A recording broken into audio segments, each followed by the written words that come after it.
On June 30th, 2014, a group of young men from northern Germany arrived at the Bulgarian seaside resort of Golden Sands. Lars Mittank and 4 of his friends were in their 20s, and they were looking forward to a standard week-long summer vacation. They checked into their hotel and immediately started enjoying the beach, the local food, and the clubs. On one of the final days of their trip, July 6th, Lars was watching a soccer game at a local bar. He got into an argument with some locals who supported the opposing team. His friends quickly stepped in and pulled him outside, diffusing the situation before it could escalate into physical violence. Up to this exact point, the sequence of events was entirely routine. Every interaction was grounded in objective, observable reality. Later that night, the group stopped at a McDonald's. Lars refused to go inside and opted to wait on the sidewalk. But when his 4 friends finally emerged with their food, Lars had completely vanished. His friends looked around for him, but ultimately assumed he was tired and had simply walked back to the hotel to crash early.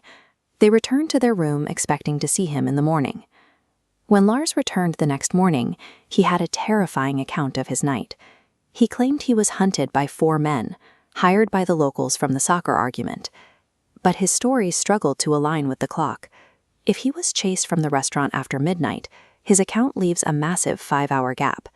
During those missing hours in the dark, Lars had drifted away from the shared reality of his friends and into a version of the night that only he could see. During the scuffle outside the bar, Lars had taken a hit to the ear. To be safe, he visited a local doctor, who diagnosed him with a perforated eardrum and prescribed an antibiotic called cefuroxime. The doctor also delivered a crucial warning.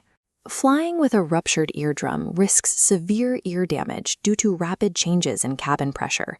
His friends offered to cancel their flights and stay with him, but Lars insisted they take their scheduled flights home to Germany. He assured them he would find a cheap hotel and fly back in a few days once he was cleared. By acting as a considerate friend, Lars inadvertently severed his only tether to safety. He was now isolated in a foreign country, alone with a mind that was beginning to fracture. Lars found a cheap, unremarkable lodging near the airport called the Hotel Color and checked in for the night. Around midnight, he called his mother in Germany. Without any logical explanation, he demanded that she immediately cancel all of his credit and debit cards. 3 hours later, at 3 a.m., he called her again. This time, he was whispering into the receiver, absolutely convinced that men were actively approaching to kill him. Investigators later pulled the hotel's CCTV footage from that window. Between 1 and 3 a.m., cameras showed Lars frantically pacing empty hallways, eventually hiding inside an elevator to escape pursuers that were not there. When Lars took a taxi to the airport early the next morning, the driver noted that Lars seemed deeply unsettled.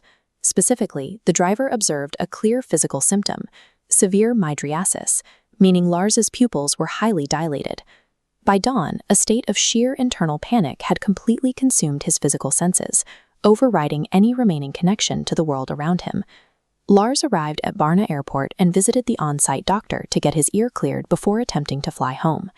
The doctor examined him and confirmed he was medically safe to travel. However, he also noted that Lars was intensely nervous, constantly fidgeting and displaying a deep paranoia about his surroundings. While Lars was in the office, a construction worker wearing a bright reflective vest stepped into the room to ask the doctor a routine question about ongoing airport renovations. The appearance of this worker triggered an explosive reaction. Lars dropped all of his luggage, screamed, "I don't want to die," and bolted from the safety of the office. Security cameras captured the rest. Lars sprinted out of the terminal, effortlessly scaled a tall barbed wire fence as if it were a minor obstacle, and ran directly into the adjacent woods. At that exact second, the internal threat in his mind became a physical reality to his body, triggering an unstoppable fight-or-flight response. Investigators have spent years trying to find a medical explanation for this behavior. One initial theory suggested Lars suffered a rare psychiatric side effect from the antibiotic cefuroxime, but airport medical records provide a clear rebuttal. The on-site doctor confirmed that Lars never actually filled the prescription.